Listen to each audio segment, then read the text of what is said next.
Qual o impacto do movimento maker na sociedade? Naruhodo. Bem-vindo ao Naruhodo, podcast para quem tem fome de aprender. Eu sou Ken Fujioka. Eu sou Altair de Souza. E hoje é dia de quê? Rede Naruhodo. Altair, você sabe o que é o movimento maker? Não, pra mim é uma coisa nova. Não é mesmo? Né? Então, o movimento maker é uma espécie de extensão mais tecnológica da cultura americana do do it yourself. Faça você mesmo. Exatamente. Essa é uma coisa que já é um conceito que já existe nos Estados Unidos há bastante tempo. O movimento maker é uma espécie de extensão tecnológica disso daí. Ele tem como premissa a ideia de que pessoas comuns podem construir, consertar, modificar, fabricar diversos tipos de objetos e projetos com as suas próprias mãos. Isso é interessante, me lembra muito o costume que, por exemplo, pessoas nos Estados Unidos e no Canadá têm de carpintaria ou coisas assim, né? Exatamente, só que aqui com um viés de tecnologia, de software. Esse movimento ele foi fundado por volta de 2005 com o lançamento do que é considerado a bíblia do movimento maker, que é a revista Make Magazine.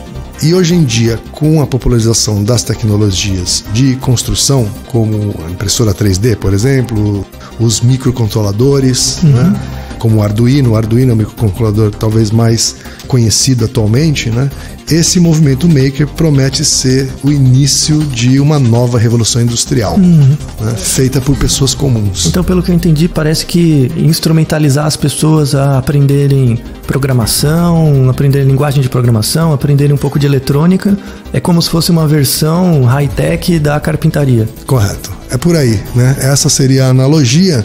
E por conta disso, por que uma nova revolução industrial?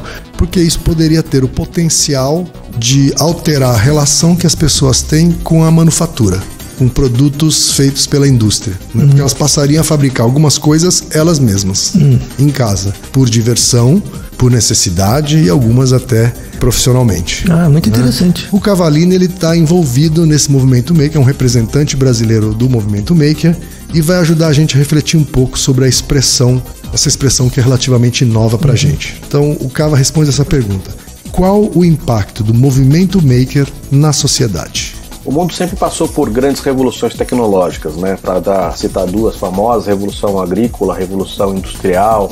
A última que a gente viveu e ainda está vivendo é a revolução da internet. Entenda que o movimento maker, ou qualquer que seja o nome que a gente esteja dando para essa nova onda, é uma nova revolução tecnológica. Ela tem uma ligação muito forte com a internet por dois motivos. Também é uma revolução digital e, assim como a internet, a principal característica é a de democratizar a tecnologia e a inovação. Imagine todo esse poder agora indo para o mundo físico, ou seja, criar produtos e serviços físicos.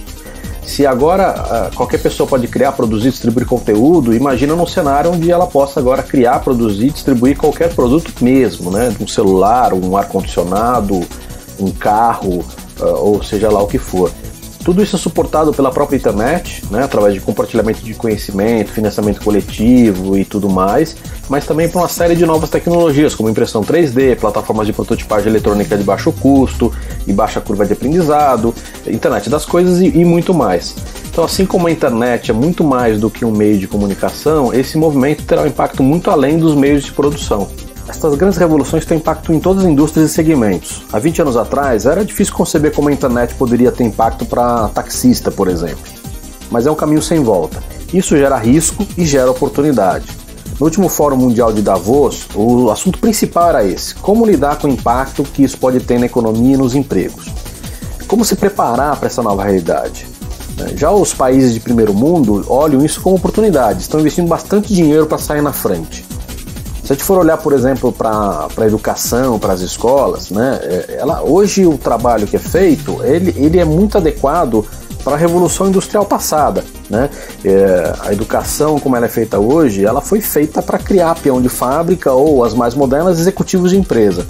Agora, se a gente olhar 20 anos para trás e ver como o mundo mudou e imaginar com a tecnologia evoluindo cada vez mais rápido, O que vai ser daqui 15 anos, daqui 20 anos, quando essa nova geração estiver entrando nesse mercado de trabalho, né? Como preparar para esse cenário que é muito difícil até de prever, né? Se a gente for olhar para o mercado de comunicação, por exemplo, a internet mudou o comportamento das pessoas e teve um impacto gigante em como elas lidam com as grandes corporações e seus produtos.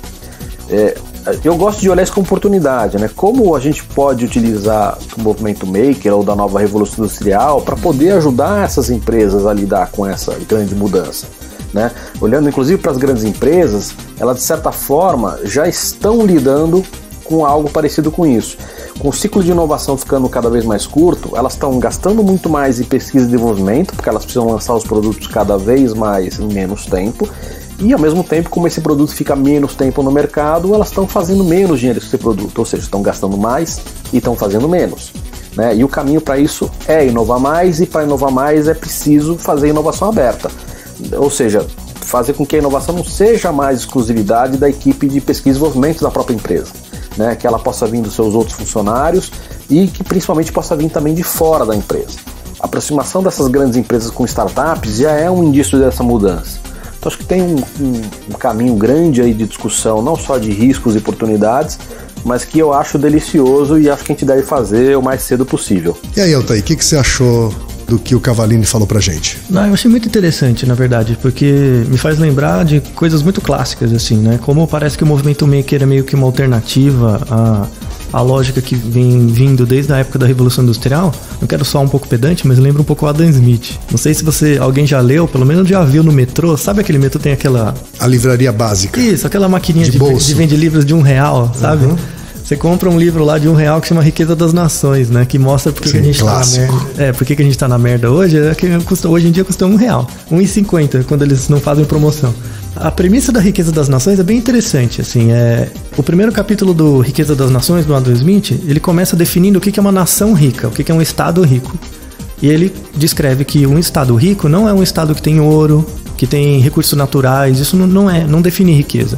Um estado rico é um estado capaz de gerar trabalho. Quanto mais trabalho um estado gerar, mais rico ele é, tá? Se você assumir isso como verdade, se você assumir isso como um pressuposto, tem uma consequência. Logo, se um estado rico é um estado capaz de gerar trabalho, necessariamente ele vai ser desigual. Você estabelece a desigualdade, porque você tem os empregadores e os empregados. Sem dúvida. Necessariamente. E aí, se você assumir essas duas coisas como verdade, qual é o papel do Estado, do governo? Então, o papel do governo não é garantir a igualdade, porque ela é inerentemente desigual, mas sim proteger os ricos dos pobres. Uhum. Impedir que aconteça o que aconteceu na Revolução Francesa, que a plebe matou o rei. Uhum. É impedir que isso aconteça de novo. E como que se faz isso? Aí tem várias estratégias para fazer isso, mas uma delas é você naturalizar o trabalho. Eu lembro muito da minha avó falando, sabe? Meu filho, você tem que estudar para conseguir um emprego e ser alguém na vida. E isso é bem a lógica do Adam Smith, sabe? Sim. Que o movimento maker dá uma quebrada, né? Então, a partir do momento que você instrumentaliza cada indivíduo a poder ter autonomia na construção das suas coisas, você quebra um pouco essa lógica, né? Do empregador e do empregado. Na verdade, a pessoa vira, entre aspas, um empregado de si mesmo, né? E ela vira um produtor das próprias coisas. Então, você atenua um pouco esse senso de desigualdade. Talvez a economia de subsistência também tenha esse mesmo papel, Sim, né? Todas essas coisas colaborativas tentam quebrar um pouco essa lógica que é imposta já há quase 300 anos. Eu estava aqui pensando, inclusive, Altair, que quando a gente vem aqui e toma a iniciativa de criar conteúdo, por exemplo, através do Naruhodo, né? Que é um projeto despretensioso, não tem ambições profissionais, mas de alguma forma a gente está criando conteúdo que vai ser consumido por gente, ou seja, a gente vai estar ocupando tempo das pessoas e atenção das pessoas com o conteúdo, tempo esse que poderia estar sendo utilizado para consumir uma outra coisa. Isso é verdade. Para ser consumido por um produto ou um conteúdo, por exemplo, de um produtor profissional, né, comercial, claro, de conteúdo, né? Então, de alguma forma, esse tipo de iniciativa individual, né, ou iniciativas de pequenos grupos, tal, de alguma forma pode acabar impactando, né, ainda que uma gota no oceano, mas acabar impactando na soma de todos os fatores um sistema em andamento. Claro, não, eu concordo totalmente. Eu espero que tenha algum dos nossos ouvintes ouvindo esse áudio agora num boteco tomando cerveja. entendeu? E que isso sirva como pauta para discussão, seja no trabalho, no próprio bar ou em outra coisa. É até engraçado, a gente não ensaia previamente o que a gente vai falar. Mas, por exemplo, essa criação de conteúdo, na verdade, dá prejuízo pro quem? Porque as pessoas poderiam estar vendo uma propaganda em vez de estar ouvindo esse podcast. E nós somos pessoas que dedicamos tempo a isso, não de uma forma despretensiosa, porque a gente acha que isso pode ter um impacto, mesmo que pequeno, na mudança das pessoas em algum nível. E eu descobri isso agora, que em certa medida a gente faz parte desse movimento maker também. É isso aí. Isso é bem interessante. Movimento maker. Naruhodo, ilustríssimo ouvinte. E nosso arigatô sincero para a participação do Cavalini. Aprendi bastante. E lembre-se, aqui no Naruhodo, quem faz a pauta é você. Você discorda do que ouviu, tem alguma pergunta, quer compartilhar alguma curiosidade ou quer lançar algum desafio? Escreva pra gente. podcast@naruhodo.com.br. Repetindo, Altair. podcast@naruhodo.com.br. Até o próximo Naruhodo. Tchau. Domo arigato. Naruhodo. Esse podcast é apresentado por b9.com.br.